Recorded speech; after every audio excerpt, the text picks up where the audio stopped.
precisely 6:45. This is the Sri Lanka Broadcasting Corporation. News edited by J. Yogaraj and read by Sharifa Tahir. Headlines. The Ministry of Education plans to recruit more lecturers and professors and increase the hostel facilities of the students before the start of the next academic year. The Prime Minister points out that discipline, commitment and dedication are important for government employees to make the venture a success. Finance State Minister Ranjit Siambalapitiya said the loss-making government institutions will not be privatized, but it will be restructured. The government plans to stop importing rice and maize in future as the country produces enough and sufficient crops to meet the local demand. The fertilizer stocks at the warehouses will be distributed from today to the farmers island-wide. 157.5 kilograms of urea fertilizer will be provided per hectare to each farmer. New mobile application introduced for safety of tourists. A gazette notification will be released in near future in connection with the limitation of the expenses for a single candidate in future elections. ICT to be included in GCE O-levels as co-subject. News overseas. South African worshippers swept away in Jukski River flash flood. In sports, Patrick Tambay, Formula 1 Ferrari driver Tambay, dies aged 73. Local news in detail now. The Ministry of Education plans to recruit more lecturers and professors and increase the hostel facilities of the students before the start of next academic year. The ministry also plans to provide all arrears of the scholarship payments for the commencement of the next academic year and relevant semesters. The Cabinet has given the approval for this purpose. The work plan will be implemented once the information regarding the lecturer population, hostel facility estimates and outstanding scholarship payments are collected. Minister of Tourism and Lands Harin Fernando said that a new mobile app will be introduced for the safety of tourists coming to Sri Lanka while promoting the tourism industry. The minister stated the above at the Ministerial Consultative Committee on Tourism and Lands held at the Parliament. The minister said this while explaining the steps taken and which are expected to be taken regarding the promotion of the tourism industry in this country and added that he hopes to use this mobile application in January. The minister further explained that through this application, tourists can be allowed to check their location if they wish, and if they get lost or need to take some safety measures, they can take steps towards it. Government Veterinary Surgeons Association warns that the price of eggs could increase above 80 rupees during the festive season. Addressing the annual conference of the association, its president, Dr. Sisira Piyasiri, said the demand for eggs had declined due to the excessive price at present. However, he pointed out that the price of eggs could shoot up to a higher percentage when the consumption goes up during the festive season. Minister of Education, Susir Premajayant, says that measures will be taken to include information communication technology into the GCE ordinary level examination syllabus as a core subject via the education reform process. The minister points out that steps should be taken at the same time to prepare the path to overcome future challenges by equipping students with knowledge as well as technology by incorporating ICT with emerging subject streams such as nanotechnology, biotechnology, robotics and artificial intelligence. Joining an event named Champions of the Information and Communication Technology held in the Ministry of Education, the minister claimed that despite being ahead in terms of knowledge compared to other countries, Sri Lanka does not have a process to use the knowledge practically. A gazette notification will be released in near future in connection with the limitation of the expenses for a single candidate in future elections. The Election Commission will implement this regulation once that is approved by the Parliament. The expense for the election campaign per candidate by the Parliament or rather will depend on the number of voters in the electorate. This will apply for local government, provincial government and parliamentary elections as well. It should be noted that this is the first time such a system is introduced to the Sri Lankan election process. The Public Utilities Commission of Sri Lanka has approved power cuts of 2 hours and 20 minutes for today. Accordingly, the power cuts will be imposed as follows. Groups A, B, C, D, E, F, G, H, I, J, K, L, P, Q, R, S, T, U, V, W, 1 hour during daytime and 1 hour and 20 minutes during the night.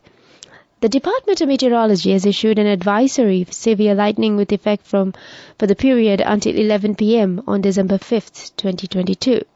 Accordingly, thunder showers accompanied by severe lightning are likely to occur at several places in central Sabaragamu, western, northwestern, southern and over provinces and in Anuradhapura district, the Meteorology Department said.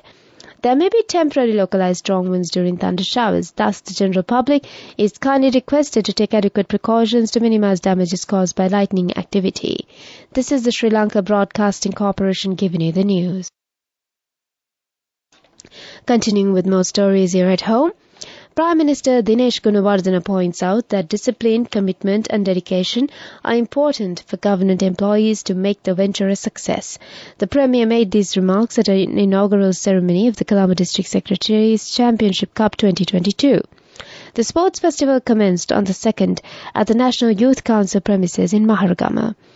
Minister Mahinda Amaravira said the government plans to stop importing rice and maize in future as the country produces enough and sufficient crops to meet the local demand. The minister made these remarks while addressing a function in Anuradhapura yesterday. This decision will save a lot of foreign exchange and that amount could be used for other international or internal purposes, the minister added. The fertilizer stocks at the warehouses will be distributed from today to the farmers island-wide. Accordingly, Minister Mahinda Amaravira said that urea fertilizer weighing 157.5 kilograms will be provided per hectare to each farmer. The warehouses are filled with fertilizers at present, which shows a good sign for the cultivators. Further, 3 ships carrying fertilizers have already arrived in the Colombo port. One ship carrying 41,876 metric tons of Bunti fertilizer, another carrying 16,000 metric tons of urea fertilizer, and another carrying 9,300 metric tons of urea fertilizer stocks have arrived in the island. The government has spent a sum of 18 billion rupees to provide the urea relief pack to each farmer at a rate of 10,000 rupees per bag. That's local news for the moment. The main news story is brought to you by Siddhalepa Vedamahatmya. Finance State Minister Ranjit Siyambalapati has said the loss-making government institutions will not be privatized, but it will be restructured. The restructuring process will be carried out with the support of intellectual group. The State Minister made these remarks after inaugurating a work plan in Ruanvalla yesterday. Addressing the audience, the Minister further said the necessary changes will be made for the betterment of the country and the people. The restructuring process will be carried out on a case-by-case scenario as the nature of the problem of each government institution differs from another. The main objective of this exercise is to reduce expenses and increase income and thereby achieve a better throughput and make that venture a profit-making entity. And that's on our main news story. The main news story was brought to you by Siddhalepa Vedamahatmya. Watch Life is brought to you by Celebrate Christmas and New Year with lots of CIB discounts. Valuable gifts with bank discounts till 31st of December. Come to CIB today. The Central Bank of Sri Lanka announces that speculation that expatriate Sri Lankans' remittances to Sri Lanka have been taxed and forcibly converted into Sri Lankan rupees is completely unfounded. There are no taxes on remittances and expatriated Sri Lankans are free to hold such remittances in foreign currency form in their bank accounts or convert such remittances into Sri Lankan rupees at their discretion, the central bank tweeted. Expatriate Sri Lankans continue to enjoy the current incentives without any change whatsoever, the CBSL further said. Celebrate Christmas and New Year with lots of CIB discounts. Valuable gifts with bank discounts till 31st of December. Come to CIB today. World News. Brought to you by courtesy of... We give you the strength to rise higher and higher. Never step back, but always march forward. Empowering you to reach greater heights. People's Leasing, the trusted leader. World News headlines: South African worshippers swept away in Jukske River flash flood. Protesters storm governor's office in southern Syrian city. Gunfire heard. And Mount Semeru, Indonesia, raises alert to high level as volcano erupts on Java Island. World News in detail. 9 people have died in South Africa and 8 are missing after a flash flood in a river swept away worshippers taking part in a church ceremony. Some of the more than 30 congregants were standing on rocks in the river on Saturday when a torrent of water surged through, an eyewitness said. The pastor was saved after he clung on to an overhanging tree branch as he was being carried away, the witness added. Dozens of demonstrators, angry over worsening economic conditions in Syria, stormed the governor's office in the southern city of Sweda on Sunday and set fire to parts of the building amid a heavy exchange of gunfire, the authorities and witnesses said. Earlier, more than 200 people had gathered around the building in the center of Druze majority city, chanting slogans calling for the overthrow of Syrian President Bashar Assad, they said, amid spiraling prices and economic hardship.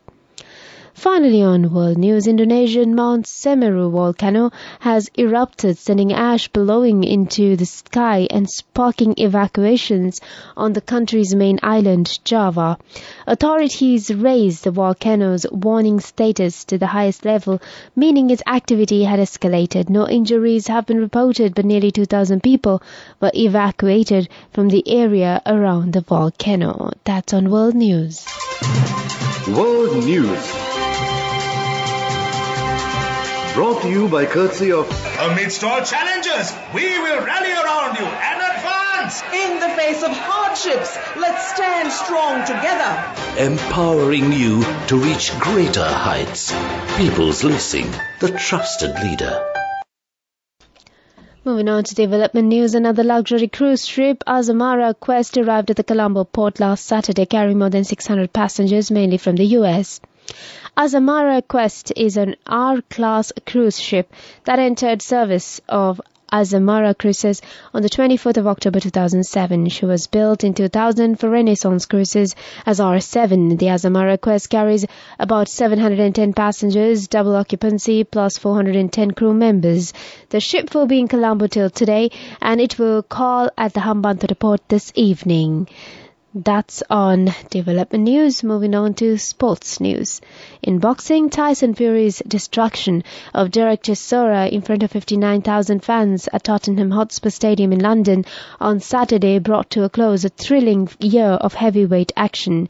Exiting knockouts, 2 world title contests in the UK, and the retirement and subsequent return of one of the sport's greats has made 2022 an unforgettable year.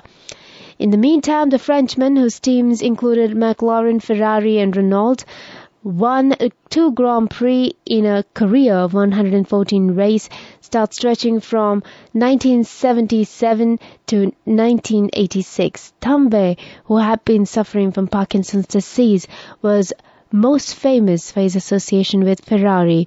He was a leading member of a generation of top French F1 drivers that included the likes of Alain Prost, René Arnoux, Didier Pironi and Jacques Laffite. Tambe has passed away. That's on World News.